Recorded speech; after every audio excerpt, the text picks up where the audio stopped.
Although there are multiple areas where I do need to repair the page, I think I'm only going to need to repair this bottom half of the page. Actually putting down the drawing would be better first. Because I do want to leave a little bit of bleed through just so that every page isn't quite perfect. And so I'm thinking of leaving just that middle part of damage and only repair that bottom left of the page. That way there is still some bleed through on this page, but it's not overwhelming the entire drawing. So right here I'm adding my first layer of weathering, and then I'm just going to be using a regular hairdryer just to dry that off. For my second pass through, I'm going to be darkening up that top part of the page and a little bit of that bottom page, just so that I mimic the reference a little bit better. And so to repair that bleed through, I'm just going to use a little bit of brown and white acrylic, followed with a little bit of beige. This will kind of give a little bit of the illusion that the mud from the opposite page kind of bled over here. So over the weekend, I celebrated my birthday and I received a couple cool items. One of them being this feather pen right here, which honestly kind of puts my current calligraphy pen to shame, and I've never quite gotten the chance to use something this nice before. Wait, is that the actual ink? No, wait, hang on. Pretty sure it's this one over here. So before I put the pen to page, I'm going to go ahead and do a little bit of a practice round here, just to see how well it works. And I'm going to be doing the standard test that I did on the previous page, where I'm going to add a really heavy-handed set of ink on one side and then do a lighter pass on the opposite side, just to see how much it'll take before it bleeds through. I really hope it works out because I really like this pen. Even if it doesn't, I'll probably still find an excuse to use it. And so actually it takes quite a bit of ink before it kind of bleeds through. I am still a little bit nervous for the technique I'm going to be attempting here. So the skull on this page is already kind of creepy, and so I kind of want to lean into that and I want to take it a step further. So if you have your calligraphy pen and you overload it and doing very shallow passes, you'll actually force that ink to bleed a lot more than what it needs to, and it'll give this really unique damage to it. It'll almost look as if the page was slightly damp, and you'll end up with a very controlled looking bleed. I'd be extremely surprised if it didn't bleed over. Here I'm just double checking to make sure nothing bled over, and then I'm going to go ahead and dry that off before moving on to the next step.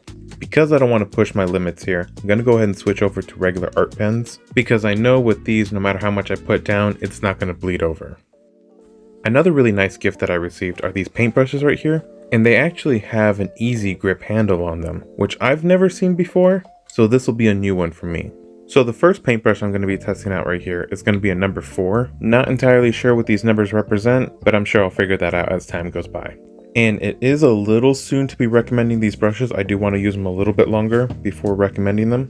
But so far, they're really nice. The easy grip handle is a little bit strange, so I'm used to having my fingers closer to the bristles, so it feels slightly out of place for me. For this top drawing up here, it looks like it's mostly sketched in. So for the majority of this, I'm going to be using the regular pen just so that I can get a really chaotic look. And then I'm going to follow it up with just a few touch-ups with the art pens and a little bit of paint on top of that. For the sword, I'm thinking I'm going to keep this one the cleanest out of the 3 drawings. And I'm tempted to use the same calligraphy pen technique on this one, but I don't want to take away from that skull. I want the skull to be the main show of this page. So for the outline here, I'm just going to be using my art pens. And I am going to keep it a little rough just to have a little bit of a sketched look. Here I'm just coming back and darkening up a few areas, just to give a little bit extra depth to this drawing. And then I'm going to follow it up with the same highlights as the other 2. And for the highlights, I'm actually going to switch over to a number 0 brush. For those symbols, instead of using a nice brush pen, I am just going to be using my regular pen. That way, the chaoticness of this one kind of ties in with the previous page.